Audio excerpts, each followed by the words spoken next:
A young, ambitious woman disappears without a trace in the nation's capital. Her name? Chandra Levy. As details of her private life unfolded, the investigation revealed dark secrets of political intrigue, media frenzy, and a chilling murder mystery that captivated America. Today, we dive into one of the most baffling cases of the early 2000s, the murder of Chandra Levy.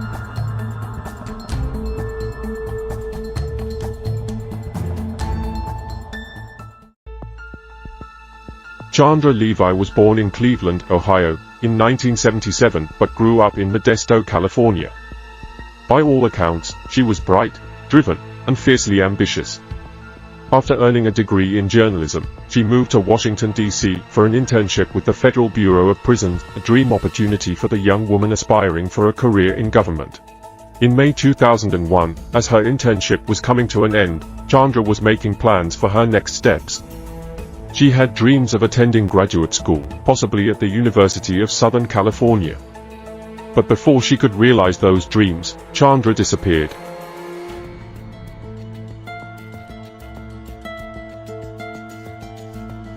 On May 1, 2001, Chandra Levy's parents stopped hearing from their daughter. After a few days of silence, they grew worried. When phone calls went unanswered and emails weren't returned, they contacted Washington, D.C. police to file a missing person report.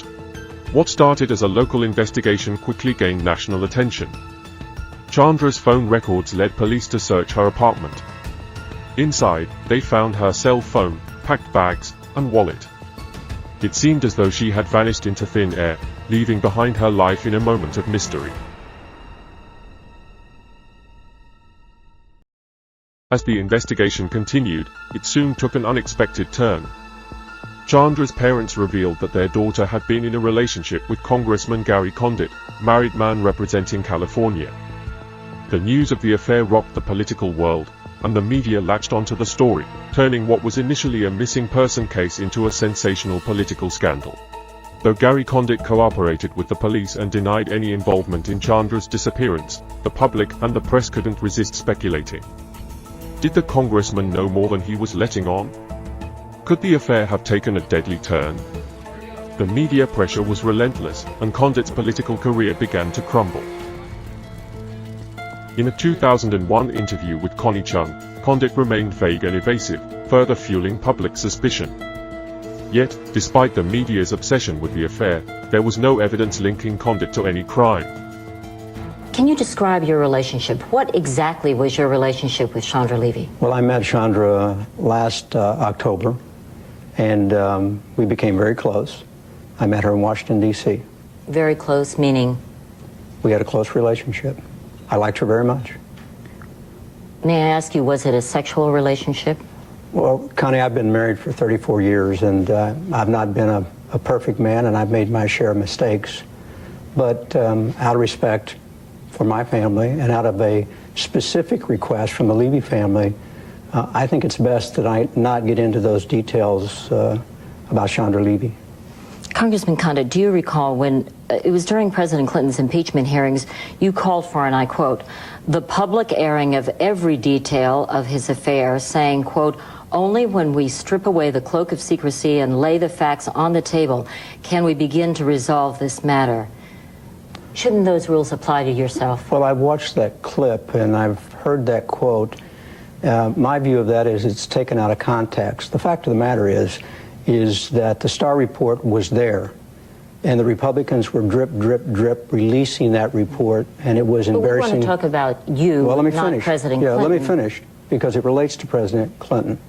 And I asked that the Starr report, along with other people, be released in its total so that we could get to the impeachment hearing. And the real issue here that the media seems to have forgotten and misreported many times is that I voted 4 times not to impeach President Clinton. That's the real issue. We're not talking about that right now. What we're talking about is whether or not you will come forward to lift this veil of suspicion that seems to have clouded you. Can you tell us, did you have a romantic relationship with Chandra Levy? Well, once again, I've been married 34 years. I have not been a perfect man. I have made mistakes in my life. But out of respect for my family, out of a specific request by the Levy family, it's best that I not get into the details of the relationship. Can you tell me this? Was Chandra Levy in love with you? Were you in love with her? Well, I don't know that she was in love with me. She never said so, and I was not in love with her. Did she want to marry you and have your child? I only knew Chandra Levy for 5 months, and in that 5 months period, we never had a discussion about a future, about children, about marriage. Any of those items never came up in that 5-month period. Did you ever make promises to her? Never. Did she want you to leave your wife? No. I mean, I've been married for 34 years, and I intend to stay married to that woman as long as she'll have me. I understand what you're saying regarding being specific about the relationship. However, don't you realize that part of the reason why you're in the situation that you're in is because that there have been ambiguous or evasive answers to specific questions? Well, there have been no evasive answers to specific questions by me. Right now there is, sir. Well, no, there have not been. I have talked to the people who are responsible for finding Chandra Levy. I've been very specific. I've told them every detail in every interview about my relationship with Chandra Levy and any other questions that they have had to ask. Indeed, when the police questioned you on the first 2 occasions, you did not reveal the specifics of your relationship with Chandra Levy. Isn't that correct? It wasn't until the 3rd interview with police that you revealed your relationship in its true manner. In the first interview, I revealed every bit of the details about Chandra Levy. I answered every question that law enforcement asked me. In the second interview, I did the same thing. I answered every question that was asked of me and released every detail to law enforcement. Now, let me just say to you, Connie, if I may. Truthfully, did you answer every question truthfully? I answered every question truthfully. That's what you're supposed to do when you're cooperating with the police. But did you reveal that you were having an affair with her? I'm not going to go into the aspects of the details of the investigation or the interviews. I'm just saying to you that I answered every question asked of me by the police department on every occasion. But the police department has said that you impeded the investigation. Well, that's pretty confusing. I mean, it's real confusing because a couple days after it was reported that Chandra Levy had been missing, after her father had called me here in California, 2 days later, I had 2 detectives in my house in Washington, D.C., and we had a 45-minute interview. So I answered every question, gave them every bit of the detail in that interview. And you know how Washington, D.C. works. It has dual jurisdiction. Well, the next interview, there was a new set of personnel in that interview. In the 3rd interview, there was the Department of Justice, the federal prosecutor. I had to go through that interview. And then in the 4th interview, there was the FBI. Now, they all asked the same questions over and over again. Maybe did they specifically ask you if you had a romantic relationship with Chandra Levy? They asked every question they wanted to ask and every detailed question they asked, and I answered. And did you tell them that you did have a romantic relationship with her? I told them everything they asked, answered every question, and I did nothing to slow down the investigation. Now, when Mrs. Levy called you and said that her daughter was missing, and she asked you point blank, she says, at a critical time in the investigation as to whether or not you had an affair with her daughter, you answered, according to her, matter-of-factly, no. Were you telling the truth? I never lied to Mrs. Levy. The fact of the matter is that whole week I had several conversations with the Levys, Dr. Levy and Mrs. Levy. We talked about several items in the case. So when you said no, you were telling the truth? What Mrs. Levy asked me was a series of questions about a lot of things. And I'm sorry if she misunderstood those conversations, but in those conversations she made a lot of statements. My job was to console and do what I could do to be helpful, but I never lied to Mrs. Levy at all. I'm sorry if she misunderstood the conversations. She made several statements about a variety of different people. My role was to listen, to be helpful. I knew they were going through pain and anguish, and I was doing everything that I could do to be helpful to them and not be a problem. Congressman Condit, I do not know exactly whether you did have an affair with Chandra Levy or not, because you will not answer that question. Now, when Mrs. Levy asked you if you had had an affair, she says you said no. And you are now saying that you didn't lie to her. I'm saying that, yes. So are you saying that she misunderstood you when Yes. you said no? Well, I'm not sure You what should have said yes? I'm not sure what conversation she was talking about. She made several references to several people.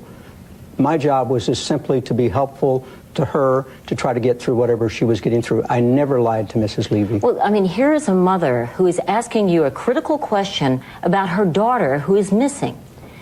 You needed to provide her with the truth and the correct answer. Correct, and Did you do that? I told her the truth. You told her that you were indeed... She did not ask me that question. She made several references about people, and I'm not going to get into the names of the people, but I told Mrs. Levy the truth. I'm sorry, and I regret if she misunderstood what I had to say. As months passed with no solid leads, the investigation seemed to be running cold. It wasn't until a year later, in May 2002, that the mystery took a tragic turn. A man walking his dog in Rock Creek Park stumbled upon human remains. The remains were later confirmed to be those of Chandra Levy. The discovery led police to revisit the park, and investigators theorized that Chandra may have gone for a jog when she was attacked. However, the state of decomposition made it difficult to determine exactly how she died. For over a year, Chandra's family had held on to hope, but now their worst fears were confirmed.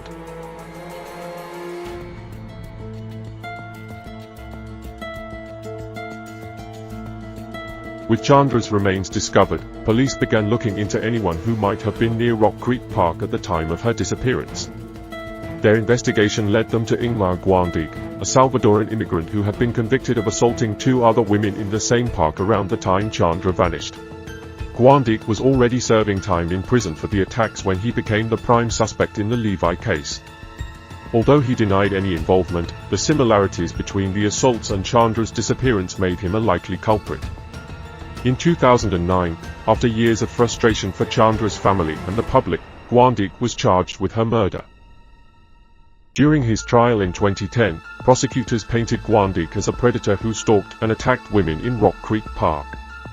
Although there was no DNA or eyewitness evidence, a cellmate claimed Guandic had confessed to the crime. This testimony, along with his history of violence, was enough to convince a jury, and Guandic was convicted of Chandra Levy's murder.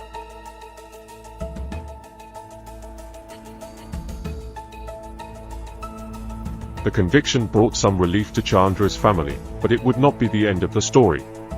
In 2015, the conviction was overturned after it was revealed that the key witness, Guandic's cellmate, was not credible and had lied during his testimony. Last month, federal prosecutors in the Chandra Levy case went before a judge and made a bombshell disclosure.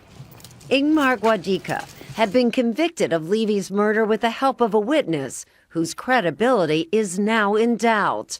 Citing safety concerns raised by this new information, the judge sealed court records and issued a gag order. The attorneys cannot even go in along with the people who are reporters, or news people. At a subsequent hearing in January, spectators were kicked out of the courtroom.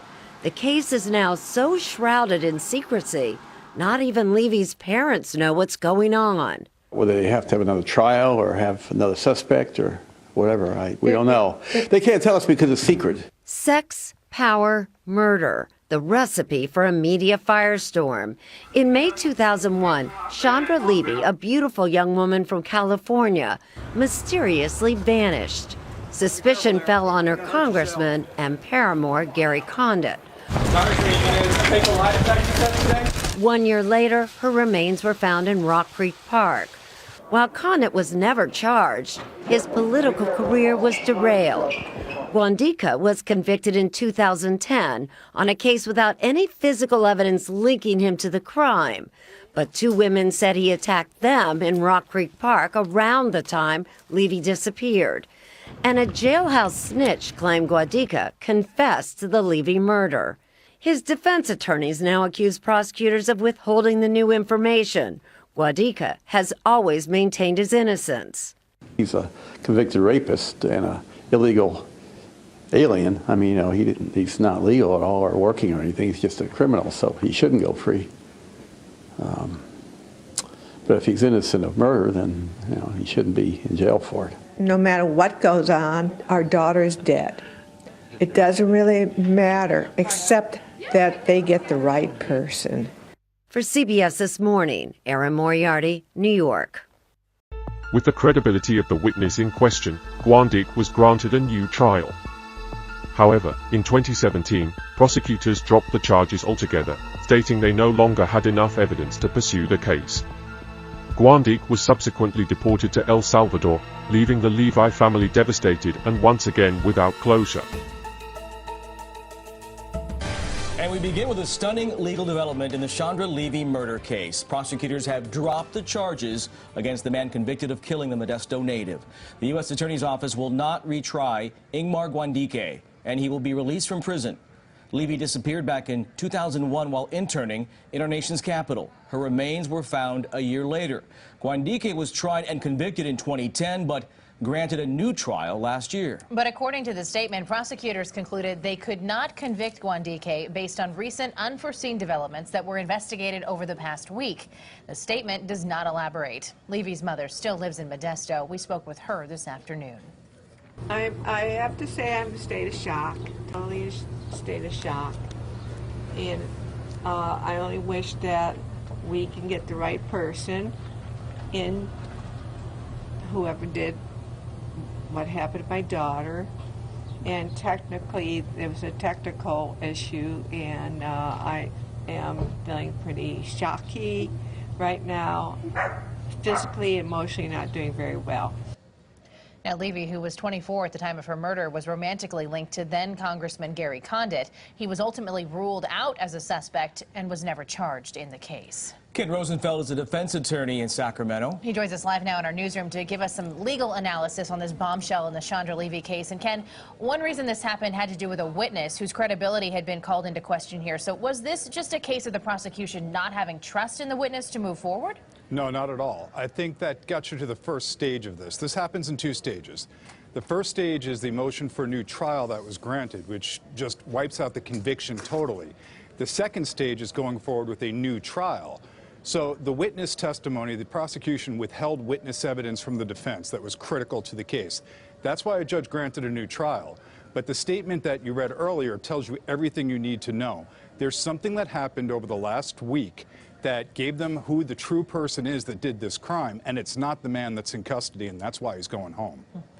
So this has been a tough case from the start. Ken, no murder weapon, no forensic evidence. Did the prosecution rush this case, and this is the result?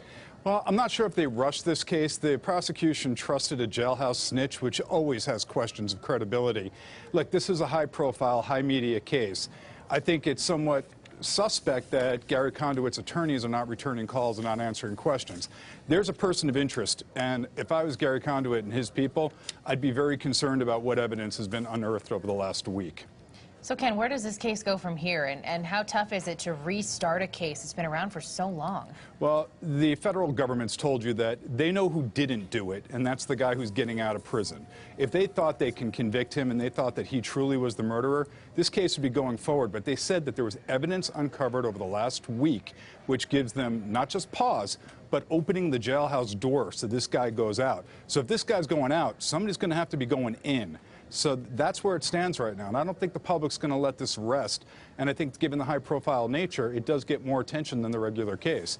Again, take a look at the circumstances and see who's not talking, and that should lead you to where they're going. Yeah, and you heard the heartache from Chandra's mother, just so evident. Ken, thanks for your time, as always. Sure. Appreciate it. This case is going to be ongoing for many months to come. We'll check in with you again soon.